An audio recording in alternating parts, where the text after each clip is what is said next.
Assalamualaikum warahmatullahi wabarakatuh. Pemirsa, jumpa lagi dengan kami Pasarelong Banyumas, Dinas Perindustrian dan Perdagangan Kabupaten Banyumas dalam acara Bincang-Bincang dengan Pelaku Usaha Kabupaten Banyumas. Pemirsa, Kabupaten Banyumas luas wilayahnya ada dataran rendah dan dataran tinggi. Nah, di dataran tinggi banyak sekali tanaman-tanaman yang dibudidayakan oleh masyarakat Kabupaten Banyumas. Salah satunya yaitu kopi. Dalam kesempatan ini kita menghadirkan pelaku usaha yang bergerak dalam bidang olahan kopi, yaitu Bapak Sulaiman yang beralamat di Jalan KS Tubun, Bantar Soka. Silakan Pak. Selamat pagi Pak. Selamat pagi Bu. Monggo silakan dulu. Terima kasih. Pemirsa yang ada di Pasarelong Banyumas, ini dia pelaku usaha yang dari IKM kita yang bergerak dalam usaha olahan kopi. Pak Sulaiman, monggo diceritakan usaha yang digeluti saat ini. Oke, terima kasih kami sampaikan semuanya. Selamat pagi pemirsa. Saya akan berbicara tentang bagaimana saya berawal mula mengenai budidaya kopi atau pengolahan kopi yang selama ini saya geluti. Berawal dari kegiatan kita, yaitu posisinya tentang bagaimana memanfaatkan alam sekitar dan hasil-hasilnya. Dan saya melirik tentang adanya hasil bumi yang terabaikan. Selama ini kita berkaca kepada mengacu kepada pemerintah daerah-daerah lain, tapi nyatanya di Banyumas sendiri banyak potensi yang kita gali. Salah satunya adalah kopi. Kopi di daerah saya atau di daerah pegunungan yang lain ada di Banyumas itu terabaikan dan tidak istilahnya terkoordinasi dengan baik. Maka dari itu saya menilai hasil-hasil daripada tanaman-tanaman itu yang kaitannya dengan perkopian itu ada nilai positif dan ada nilai keuangan sendiri kalau dikelola dengan baik.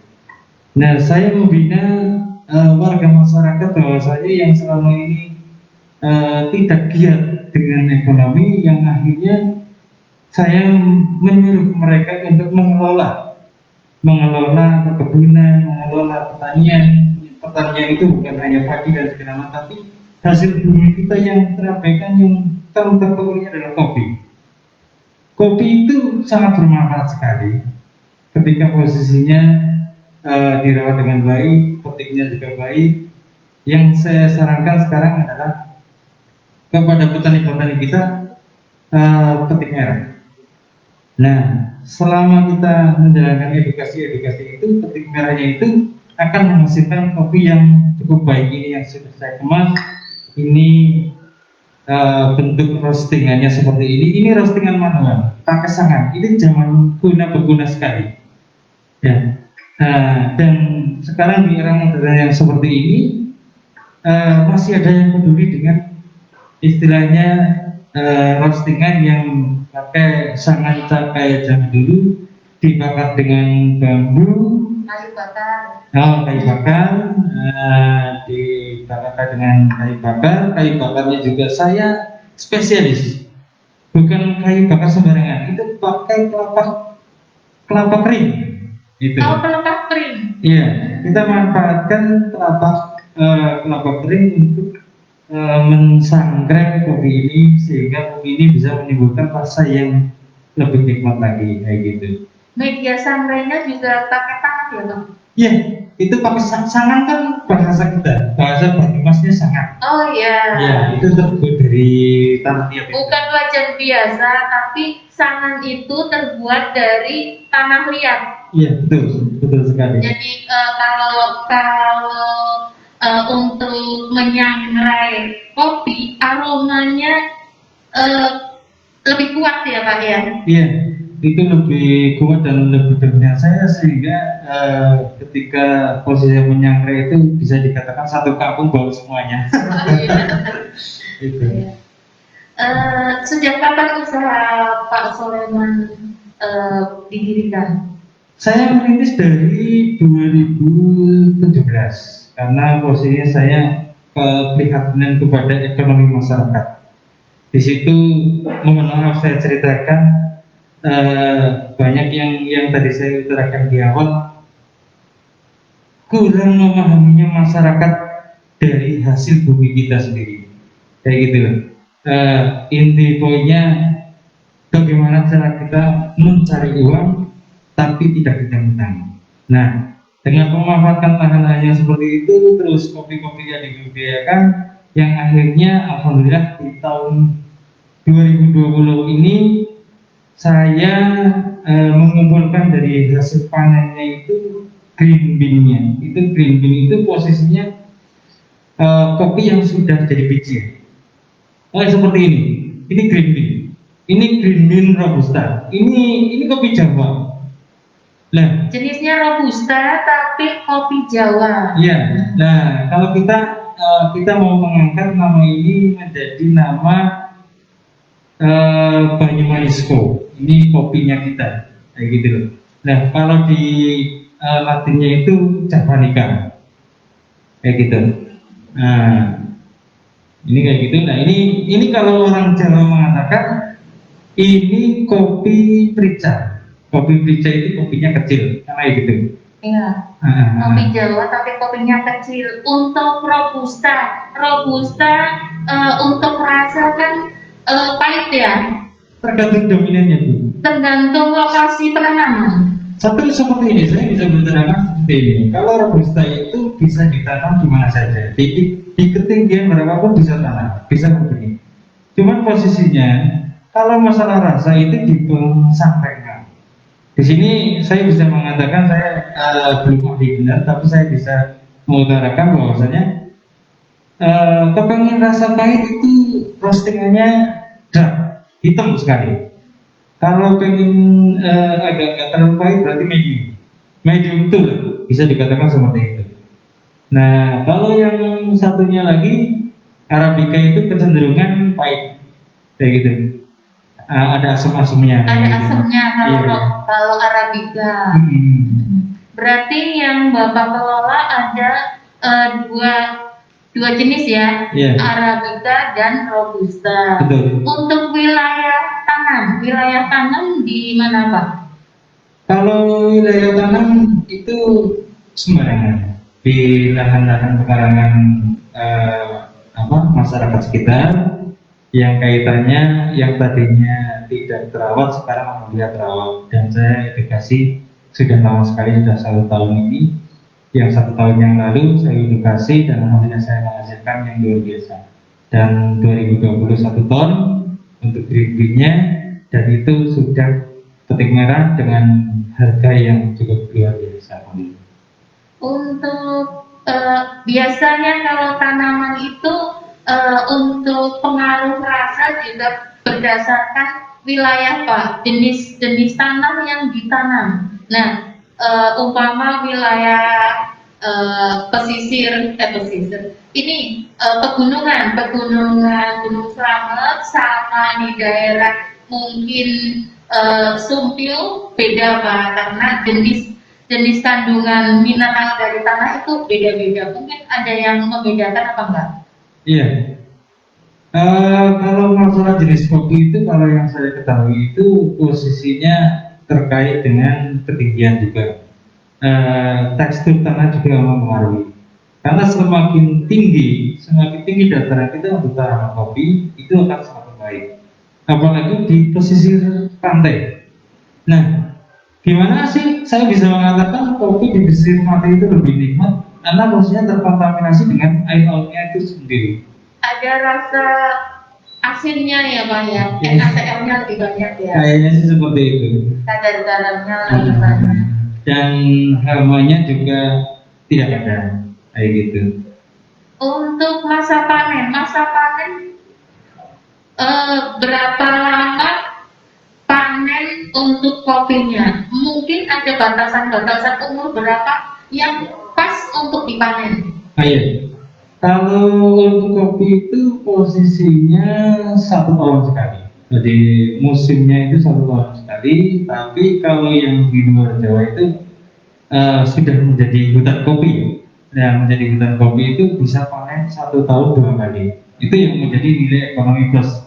Nah, kalau di kita karena tidak ada edukasi tentang kopi dan tidak ada istilahnya, mohon maaf, dari dinas-dinas terkait itu tentang kopi, ya sekarang apa adanya kayak gitu. Ya, panen 1 tahun sekali ya gitu. Pemirsa yang ada di Pasarewang Banyumas, di Kabupaten Banyumas itu sangat subur untuk ditanami kopi. Nah, Pak Sulaiman ini mengambil kesempatan untuk membudidayakan dan mengolah biji kopi menjadi produk-produk yang sudah tersaji di sini. Mohon silakan dijelaskan untuk jenis-jenis kopi yang Pak Sulaiman produksi. Ini boleh saya ceritakan sedikit. Kopi itu banyak jenisnya, gitu ya. Jadi di sini ada Robusta, ada Arabica, ada Excelsa, ada Liberica. Dikasih contohnya Pak, coba. Oh, di sini tidak ada. Saya hanya membawa Robusta dan Arabica saja. Oh ya. Iya. Mohon maaf, sambil minum kopinya, monggo. Oh iya. Pemirsa, ini kebetulan Pak Sulaiman sudah membawa contoh kopinya nih. Saya sudah menikmati dulu rasa kopinya nih. Ya, mohon, ini kopi Arabica yang Arabica. Iya, sudah tercampur dengan madu. Kayak gitu. Pemirsa, ini kopi Arabica yang sudah dicampur dengan madu. Madunya madu murni. Madu murni. Ya, kita coba ya. Silakan, Bu. Dan ini kopi Robusta, kopinya wong Banyumas. Berarti cuma madu tanpa gula ya? Iya, kita sarankan tidak pakai gula. Iya. Jadi menikmati rasa aslinya kopi.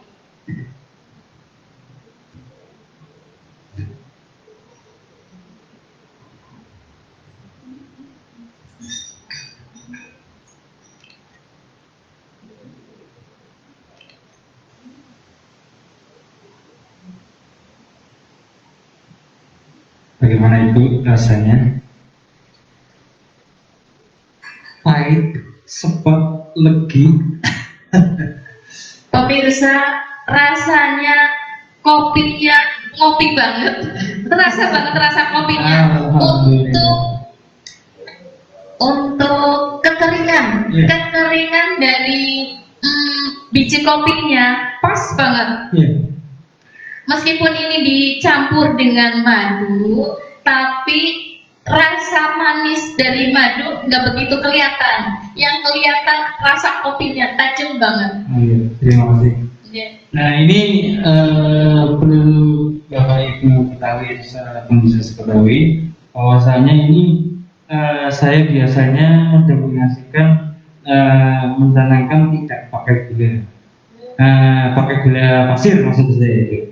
Cenderung pahit. Terus kalau misalkan mau kita campur dengan gula merahnya. Gula merah yang dibuat kristal. Iya, gula merahnya ini. Terus ini perpaduannya dengan kopi Robusta kita.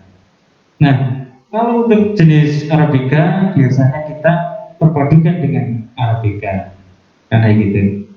Nah, saya juga selain kopi, saya juga membawa kerajinan dari bambu ini.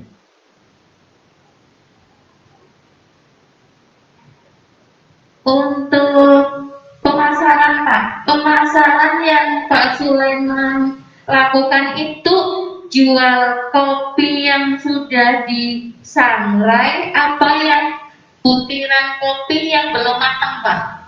Saya melayani semuanya. Jadi mulai dari green bean-nya saya jual, terusan roast bean-nya saya jual, bubuknya saya jual, seduhannya saya jual. Jadi semuanya saya jual. Pemirsa, Pak Sulaiman itu komplit ya, dari mulai tanamnya sendiri nggak Pak? Kenapa? Tanamnya. Nah, alhamdulillah belum. Kalau untuk bahan bakunya, Pak Sulaiman mengambil dari petani ya. Iya, dari Petani, tapi untuk produksi dari petani, Pak Sulaiman sudah membuat yang sudah di roasting ya. Iya. Sudah di roasting, itu sudah dibuat kemasan. Ini kemasannya berapa ini Pak? 100 gram. Iya. 100 gram. Pak, biasanya kalau kopi itu ini medium ya, nggak terlalu hitam banget Iya, ya. itu medium tuh, mana kali itu. Tapi Ini medium. ada yang beda lagi Pak? Iya, yang ini ada ini. Berapa? Nah, ini pemirsa ada 2 jenis. Ini juga untuk roastingannya beda. Yang satu medium, yang satu lebih pekat ya Pak. Iya betul. Mungkin dari segi rasa pun beda. Kalau yang agak lebih hitam, lebih pahit ya Pak. Pahit. Lebih pahit. Sepahit itu. Bagi pencinta kopi, yang pencinta betul-betul ini yang agak hitam ini pasti pahitnya nendang banget ini. Nah, untuk harga Pak, harganya berapa? Harga kita jual untuk robusta 100 gramnya itu murah, cuma 15.000. Robusta harganya 15.000 dengan isi itu 100 gram. Untuk yang Arabica, Arabicanya 25.000. Arabicanya 25.000. Selisih harga satu 15.000, yang satu 25.000. Bedanya apa Pak? Perbedaan di ini kan jenis robustanya itu kadang sudah memasyarakat. Kalau arabikanya itu kan kecenderungan itu kalangan tertentu yang menyukai, karena di situ ada tingkat keasamannya yang membuat kadang-kadang asam lambungnya naik. Yang Arabica ya? Iya, kayak gitu kadang-kadang seperti itu. Nah, kenapa kita menjual sampai 15.000, menjual 25.000? Itu bukan karena proses harganya, tapi karena menghargai ininya, bisa dikatakan pengolahannya lah, kayak gitu. Kalau pengolahan untuk robusta sama arabica beda nggak? Beda. Bedanya apa Pak? Bedanya itu kadang-kadang kita berpikir natural alami itu. Jadi putih langsung jemur kayak gitulah ya. Kalau arabica kecenderungan kita pakai full wash itu posisinya di dari petik merah, nah langsung kita pulper, kita kupas kulitnya. Ya, yang kita jemur adalah bijinya. Nah, di situ proses-proses tentang kopi di situ yang orang tidak banyak tahu. Loh, kopi mahal amat, tinggal gini-gini segala macam. Nah itu mereka yang tidak istilahnya belum tentu proses-proses kopinya itu sendiri. Padahal dari sedikit kopi kita juga dari satu biji kopi kita bisa menghasilkan beberapa rasa. Yang contoh konkretnya itu yang kita sedang buat adalah kaskara. Kaskara itu terbuat dari kulit kopi. Dibuat apa Pak? Kaskara itu bisa dibuat minuman dingin seperti ini, terusan bisa dibikin teh. Kulit arinya? Bukan, kulit kopinya yang merah itu, biji merahnya. Yang merah. Iya, makanya kita kecenderungan kepada petani. Kita beli harga tinggi tapi harus petik merah, itu seperti itu. Jadi manfaatnya kulitnya banyak. Juga dihargai ya Pak ya. Iya. Okay. Tapi kalau nanti nggak merah, rasanya pun beda ya Pak. Berbeda. Nih pemirsa, untuk prosesnya juga antara robusta dan arabica itu beda, makanya hasil yang disajikan pun beda. Ini untuk menikmati kopi ini Pak, kedainya di mana Pak? Bikin kopi shop? Ya, kita masih di rumahan. Cuman kita sedikit, alhamdulillah itu beberapa mengisi kafe-kafe yang ada di wilayah di level Purwokerto dan segala macam itu, karena kita roasting manual, jadi Itu yang menjadi keunikan di situ. Dan alhamdulillah kita sudah sampai ke Jakarta, Jogja, itu semuanya, dan kita sudah diminati Profesor Catur itu orang UGM sudah menikmati kopi saya, karena kopi saya itu kecenderungan bukan roastingan mesin, ini roastingannya manual. Jadi kalau saya katakan sangit. Ya, ya, aroma dari kayu bakarnya. Iya. Nah, Aroma dari kayu bakar, apa sih ya? Karena ini hasil hasil alam ya, kita ambil alaminya ya. iya betul. Oke. Nah, untuk dibuat kopi, bijinya itu untuk di roasting, kira-kira penyimpanan yang berapa lama Pak yang sudah siap untuk di roasting? Iya. Kalau biji kopi untuk bisa di roasting dan menjadi bubuk itu tergantung. Semakin lama bagi saya semakin baik, karena di situ kadar airnya sudah tidak ada. Nah, kecenderungan sekarang itu kadang-kadang instan. Nah, orang-orang yang tidak sabar itulah yang kadang-kadang membuat pasar kita itu akan berubah. Kadar air sudah mencapai 15, kita roasting, dan di situ tidak ada nilainya dan rasanya itu hambar. Yaitu orang-orang yang tidak pernah mengetahui seperti itu. Nah, kalau semakin lama kopi disimpan dengan baik dan istilah tidak terkontaminasi dengan barang-barang yang lain, tanah dan lain segala macam, karena sifat kopi itu menyerap bau ya. Nah, itu akan semakin baik. Gitu. Itu yang kopi mentahnya ya? Iya, bedinya. Iya, tadi kan ada buat yang disangrai. Iya, iya. Iya. Karena yang saya baca, kopi yang biji kopi ketika penyimpanannya lama itu akan lebih bagus ketika dibuat kopi ya Pak ya? Iya, ketika dibikin disangrai, terusan dibikin bubuk, terusan disortikan, itu lebih nikmat. Untuk kadar air berapa yang pas buat dibikin kopi? Ada ukurannya nggak Pak? Iya, kalau sekarang saya bisa mengatakan yang sudah itu kadar airnya 8. Kalau yang sekarang saya jalani kayak gitu, karena sifatnya percepatan, dalam arti percepatan ekonomi. Ya, berarti standar 8 yang Bapak olah untuk menjadi roasting. Betul. Nah, sekarang pemirsa banyak yang pencinta kopi, untuk kopi yang sudah di roasting itu dimakan ini loh Pak, kayak permen. Ini dimakan nanti dikriuk di mulut Pak. Iya. Itu kadang-kadang kan sudah fanatik banget, sudah istilahnya sako banget tentang kopi. Iya, sako kopi ya. Iya.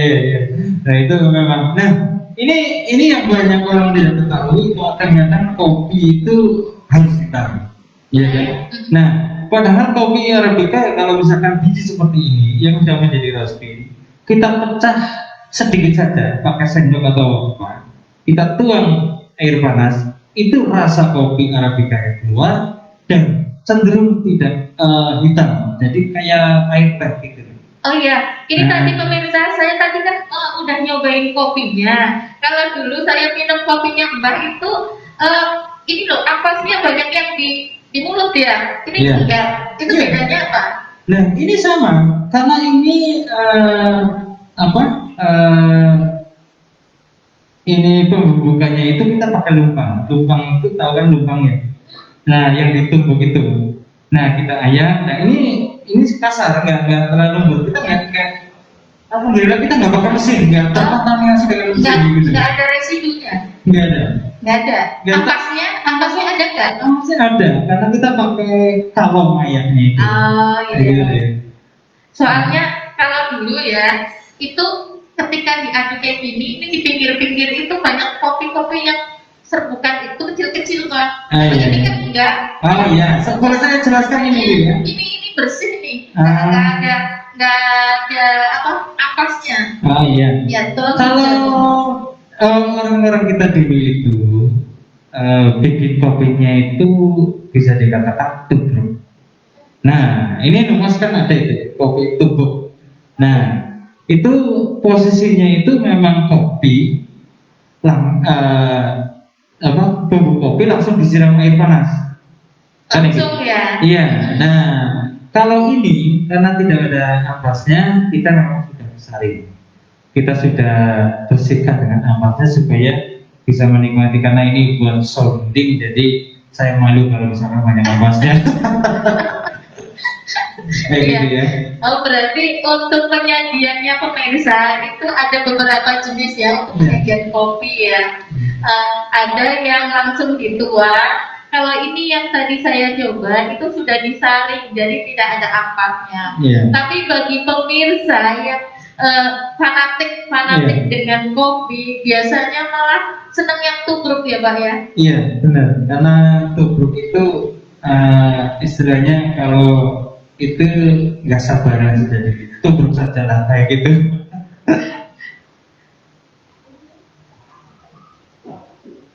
Oh, ini contoh yang kopi tubruk ini yang Arabica ya? Iya, itu yang sudah menjadi bubuk. Masa expirednya Pak, masa expirednya berapa kalau yang sudah di roasting sama yang sudah jadi bubuk? Kalau ini kan kecenderungan, mohon maaf. Ini kecenderungan kenapa saya membuat seperti ini? Karena kalau di penyimpanannya bagus, itu posisinya tahan lebih lama. Kalau yang ini roasting, berapa lama? Ya bisa sampai 4 tahun ini. Nah semakin lama, iya semakin lama restingnya kopi ketika sudah disangrai itu semakin enak juga, kayak gitu loh. Nah kenapa menjadi bubuk itu expirednya sampai 6 bulan? Karena posisinya kopi itu ketika sudah mulai dibuka itu akan menyerap bau-bau yang ada di sekitarnya. Makanya mohon maaf ketika semuanya saudara-saudara kita yang suka kopi, jadi simpanlah kopi dengan baik karena kopi itu menyerap aroma yang ada di sekitarnya. Jadi ketika posisinya sudah diambil bubuknya, terus penuh ditutup tidak rapat atau gimana, itu 1 minggu atau 1 bulan udah bau kalau kita tidak sedupkan kayak gitu. Berarti menyerap untuk aroma ya? Iya. Bisa nggak kopi itu dijadikan parfum? Boleh bisa. Nah, bisa jadi itu kalau yang pecinta kopi, parfumnya juga kopi ya Pak ya? Iya. Nah, kalau yang bubuk ini Pak, harganya berapa? Sama aja. Ini yang Arabica 25.000. Ini sudah siap saji. Ini pemirsa yang untuk kemasannya sudah PRT-nya sudah ada ya Pak ya? Sudah, PRT sudah ada, cuma masa kedaluarsa nih Pak, masa kedaluarsanya belum tertulisnya. Iya, siap. Ini tergabung dalam koperasi Numas. Numas itu apa Pak? Nusantara Banyumas Satria. Nusantara Banyumas Satria. Jadi ini produksinya orang Banyumas, wilayahnya Banyumas. Kopi Numas, Nusantara Banyumas. Untuk yang lain Pak, ada lagi? Paling ini gula ini. Gula kristal ya, untuk penyajian yang pemirsa kalau yang nggak suka pahit dikasih sama gula kristal. Iya, biar nggak hambar. Itu kan kecenderungan sebenarnya sih. Boleh saya bercerita sedikit? Ini kan banyak pelaku atau penikmat kopi yang belum bisa menikmati kopi pahit, ya. Karena posisinya kalau saya baca itu, saya setelah meminum kopi pahit dari tahun 2017 sampai sekarang, alhamdulillah tidak ada kendala apapun. Yang tadinya pusing-pusing, terusan badannya sering capek dan segala macam, alhamdulillah sekarang itu tidak lagi. Dan ini untuk bagi kaum bapak maupun ibu-ibu bapak yang kepengen diet alami itu pakai kopi pahit sebenarnya. Nah, kopi pahit itu buat stimulasi otak.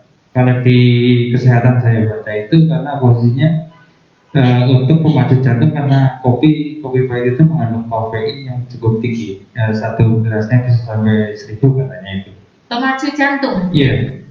Kadang kan pemirsa kalau minum kopi, kadang memang jantungnya agak kenceng ya Pak ya, berdebarnya ya. Mungkin Mas Krisna terasa nggak kalau minum kopi? Belum sih. Belum. Nanti kita coba bareng minum kopi yang senikmat alam kita ini. Nah pemirsa, ini Pak Sulaiman usaha di bidang kopi. Nah karena ini minuman ya Pak, gimana caranya Pak Sulaiman agar pelanggan setia untuk membeli produknya Pak Sulaiman? Kiat-kiat apa saja yang dipakai agar pelanggan tetap membeli produknya Pak Sulaiman? Oh iya, saya biasa memberikan edukasi bagaimana caranya orang bisa menikmati kopi dengan baik. Itu satu. Kedua, edukasi bagaimana awal mula kita mengelola kopi, processingnya di situ dari awal sampai bisa dinikmati seperti ini. Itu yang biasa saya ngomongin kepada pelanggan kita, baik yang di rumah, yang rasa seluruhnya kayak gitu, terus sampai kepada penikmat-penikmatnya. Karena apa? Dengan edukasi seperti ini mereka tahu bahwasanya kalau menurut saya sih bukan karena kopinya yang mahal kalau sudah disuntikan, tapi karena otehan saya. Karena edukasi saya atau memberikan pemahaman kepada mereka akhirnya tahu bahwasanya kopi itu kalau diproses dengan baik akan menghasilkan dengan baik, dengan rasa yang baik. Dan ketika posisinya seperti itu, mereka tahu bahwasanya manfaat kopi itu sebenarnya apa saja, dan saya selalu memberikan edukasi yang seperti itu. Pak Sulaiman, idealnya minum kopi itu dalam sehari berapa gelas Pak? Oh iya, idealnya minum kopi itu kalau menurut saya yang sudah saya alami adalah pagi dan sore hari. Sore harinya itu kita ikuti sekitar jam 7 malam. Karena processing istilahnya di dalam lambung kita itu lagi proses. Kalau pagi hari itu memacu jantung, karena memacu jantung itu saya bisa mengatakan semalaman kita istirahat, jantung kita tidak berdebarnya cukup lambat. Nah, untuk menstimulasi darah kita supaya bisa menjadi energik lagi, kopinya itu yang kopi yang baik pagi hari. Kalau pagi hari sebelum makan, apa sudah makan Pak? Kalau minum kopinya? Nah, kalau kebiasaan saya sebelum makan, tapi relatif tergantung kepada penikmatnya. Nah, cara penyajiannya itu posisinya yang baik itu 1:1. Jadi 10 gram kopi bubuk, 100 ml kopi, air mineralnya mana gitu. Nah, airnya pun jangan terlalu mendidih karena itu akan menjadi hamparnya rasa kopi. Minimal 80-90 derajat kepanasan. Nggak boleh langsung mendidih ya Pak ya? Nggak boleh, itu karena menghancurkan rasanya, menghancurkan rasa kopinya ya gitu. Oh gitu. Bukannya kalau seduh biar langsung luntur itu pas 100 derajat? Ya, itu nanti timbulnya aromanya saja yang timbul. Tapi rasanya udah, ketika dinikmati rasanya udah nggak ada. Dalam arti ada cuma sedikit. Jadi nggak kalau bahasa saya sebagai saya tanya penikmat itu kurang nikmat kayak gitu. Nih pemirsa yang ada di Pasar Rewang Banyumas, untuk cara penyeduhannya, untuk air itu jangan 100% didih, jadi sekitar 80% biar rasa tetap ada ya. Iya, rasanya nggak hilang, tidak hambar. Mungkin kalau 100 derajat Hanya Hancur. aromanya. Iya, hancur aromanya. Cuma aromanya itu pasti Aromanya terasa. malah yang keluar ya Pak Iya. ya. Gitu. Iya. Nah itu yang tadi saya katakan 80-90% itu di situ tingkat kepanasannya tidak terlalu panas, yang akhirnya kopi itu akan bereaksi sendiri untuk mengeluarkan aroma, mengeluarkan rasa dan segala macam di situ. Cara kerjanya kopi di situ. Makanya saya saranin yang sudah saya jalanin adalah kepanasan itu di tingkat 80 sampai 90 derajat saja. Kayak gitu. Nanti akan enak rasanya. Kalau menurut saya sih. Tapi itu yang menurut panjenengan nggak tahu. Itu tergantung selera ya Pak. Betul. Kalau yang bukan pencinta kopi biasanya itu dicampuri dengan olahan-olahan seperti cappuccino, espresso gitu ya Pak ya. Betul. Meskipun sudah dicampuri tapi rasa kopinya masih terasa. Iya. Tapi kalau memang sudah pecinta kopi tidak akan dicampuri dengan Bahan-bahan yang lain. bahan-bahan yang lain, murni dengan kopi. Kalau ini pembuatan kopi ini asli ya Pak, hanya biji kopi. Tidak, kalau zaman dulu di kampung itu ada kopi bubuknya banyak, Iya. itu dicampuri dengan beras ya Pak ya. Betul.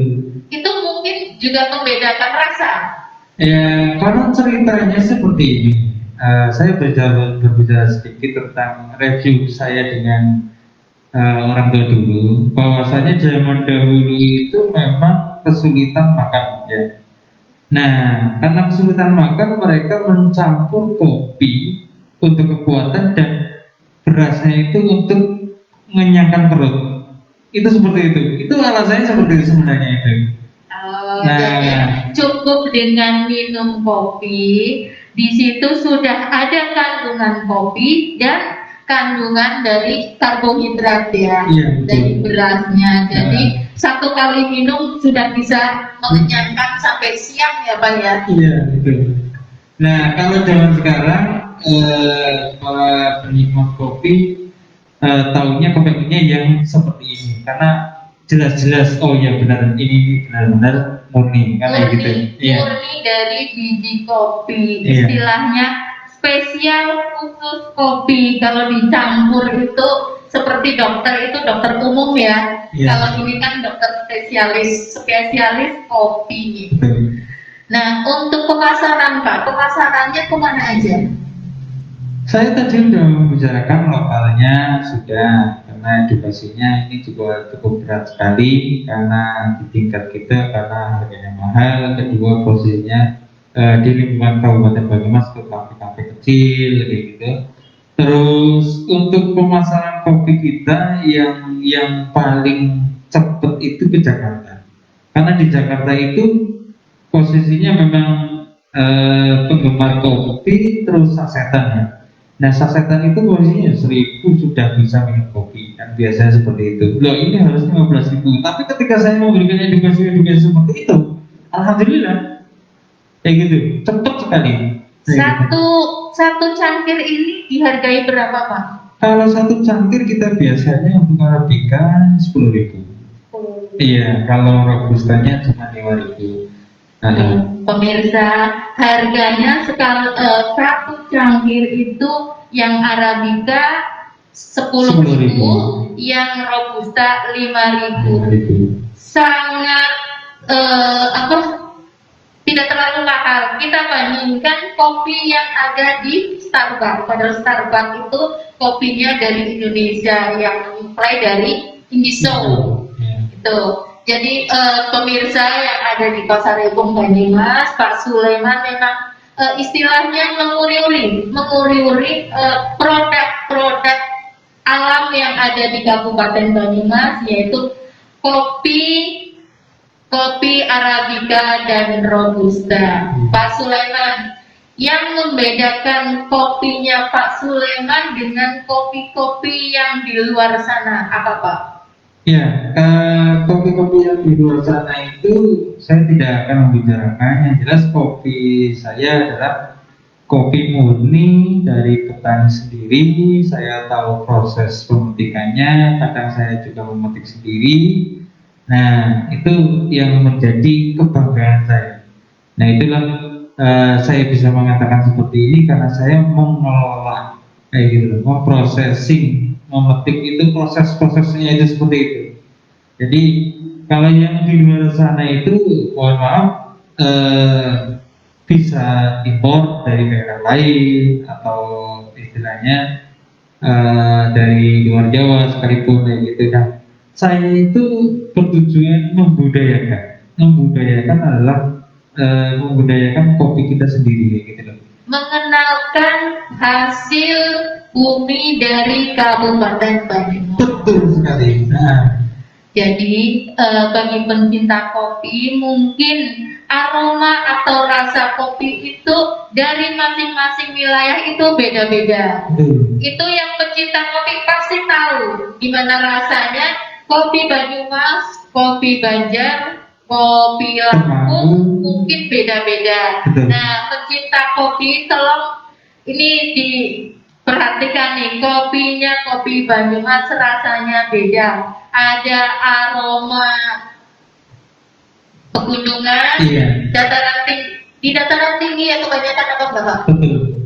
Kebanyakan di dataran tinggi,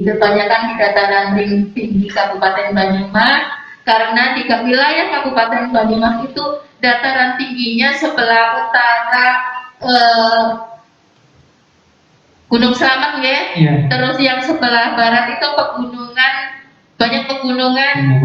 Bagian timur pun seperti itu, banyak pegunungan-pegunungan yang ada di Kabupaten Banyumas. Suka dukanya apa Pak mengelola kopi? Kalau suka dukanya ini, kalau di orang kopi itu tidak ada, adanya senang aja lah kayak gitu loh. Nah, kita kadang kecenderungan karena kita membudayakan, kita kepengen warga Banyumas itu jangan menjadi warga yang konsumtif. Kita kepengen warga Banyumas itu menjadi warga yang produktif. Dengan apa? Ya itu tadi, nggak usah banyak mengeluh. Nah, orang di sekitar kita itu banyak manfaatnya. Kan seperti itu. Yang tadi saya contohkan dari biji kecil ini, kopi ini. Kopi ini kan filosofinya itu posisinya di setiap biji kopi itu ada nyawa lah ya.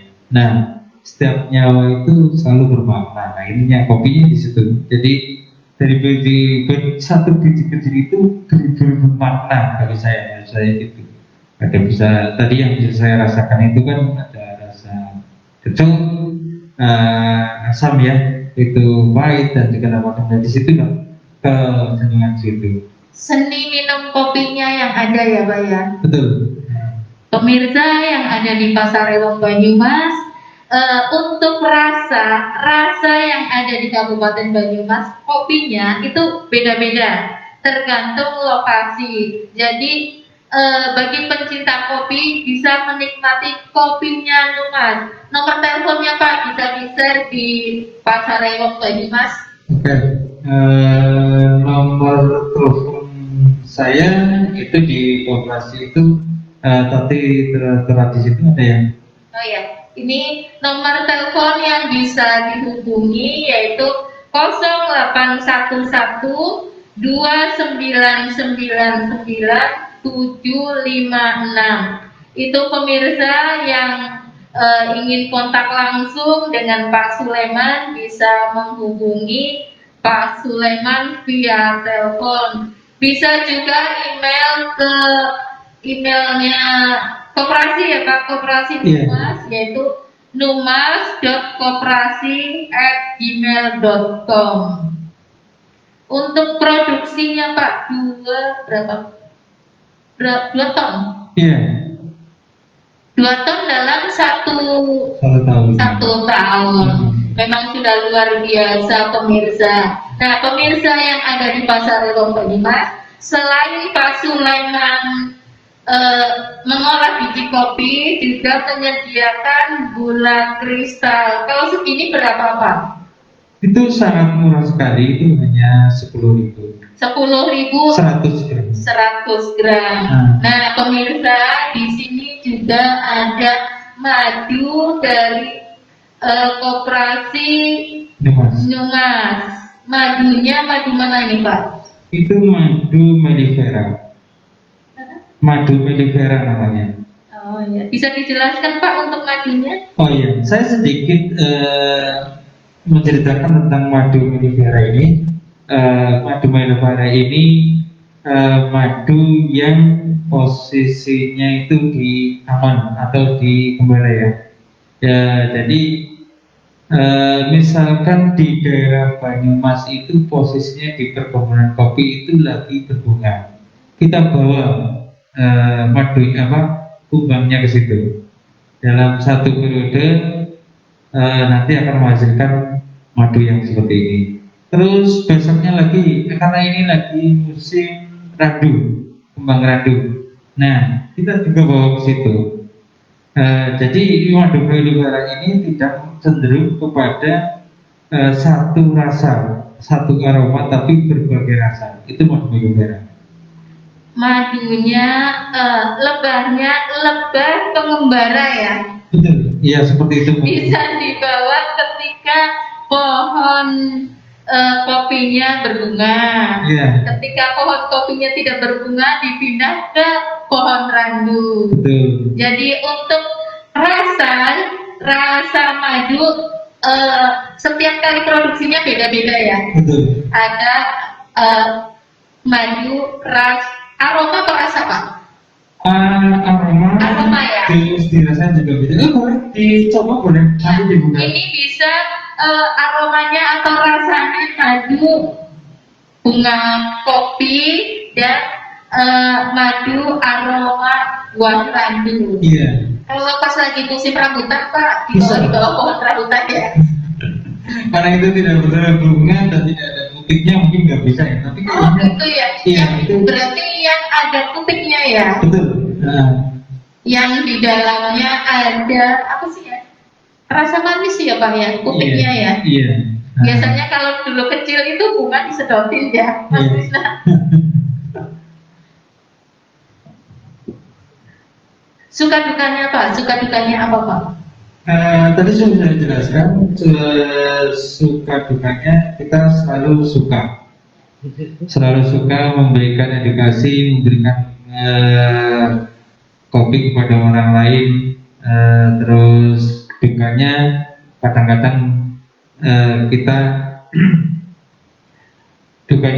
lagi ke petani untuk memetik, karena petikannya itu karena kita ini digerumut semut lah ya, karena di situ kan kalau kopi yang terbaik itu kan banyak semutnya di setiap kopinya, karena posisinya kalau yang ada banyak semutnya itu kecenderungan kopinya yang bagus kalau menurut saya. Kalau harapan apa yang Pak Sulaiman inginkan dalam usaha pengembangan kopi ini Pak? Kalau saya sih pengen harapannya adalah Banyumas itu bisa terangkat, ya semuanya sih bisa terangkat dari pariwisata dan segala macam. Tapi posisinya nanti ada perkebunan kopi untuk wisata, edukasi dan segala macam. Itu satu. Yang kedua, posisinya nanti kita harus bangga dengan apa hasil karya anak-anak kita, khususnya anak muda maupun orang tua yang berbudayakan kopi Banyumas. Nah itu yang menjadi saya kepengen punya brand tersendiri. Bahwasanya kita sebagai orang Banyumas itu bangga dengan apa yang dihasilkan oleh bumi kita. Jangan menjadi orang Banyumas malah membanggakan daerah lain.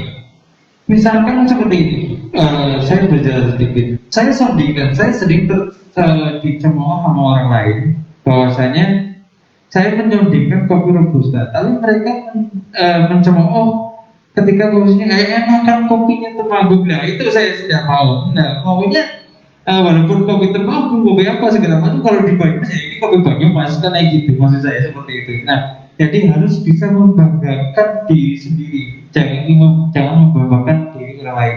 Nah itu yang saya pengennya. Ya, pemirsa yang ada di Pasar Rewang Banyumas, ini Pak Sulaiman mempunyai harapan untuk di Kabupaten Banyumas bisa membanggakan kopinya Wong Banyumas. Untuk rasa dan aroma khas dari Banyumas, mungkin itu yang bisa membedakan kopi-kopi yang ada di Kabupaten Banyumas dengan kopi yang di luar Kabupaten Banyumas, ya Pak ya. Betul sekali. Ya. Pemirsa yang ada di Pasar Rewang Banyumas, kita bincang-bincang dengan Pak Sulaiman, pengolah kopi yang ada di Banyumas. Terima kasih sekali Pak Sulaiman atas kehadirannya di sini. Mudah-mudahan apa yang kita bincangkan, apa yang kita share ke pemirsa yang ada di Pasar Rewang Banyumas bisa menginspirasi masyarakat di Kabupaten Banyumas untuk mencintai produk-produk yang ada di Kabupaten Banyumas, terutama untuk kopi dan olahannya. Siap. Harapannya agar kita bisa membanggakan hasil yang ada di Kabupaten Banyumas, dan mudah-mudahan kopi yang ada di Kabupaten Banyumas bisa menjadi produk unggulan dari Kabupaten Banyumas, sehingga bisa terkenal baik di wilayah Kabupaten Banyumas itu sendiri atau di nasional maupun internasional. Karena pencinta kopi itu sangat banyak. Terima kasih sekali lagi Pak Sulaiman. Pemirsa yang ada di Pasar Rewang Banyumas, demikian tadi bincang-bincang kita dengan Pak Sulaiman. Mudah-mudahan bermanfaat. Akhir kata, wabillahi taufiq wal hidayah. Wassalamualaikum warahmatullahi wabarakatuh. Waalaikumsalam warahmatullahi wabarakatuh. Sebelum ditutup, salam kopi dulu. Salam kopi. Iya, terima kasih.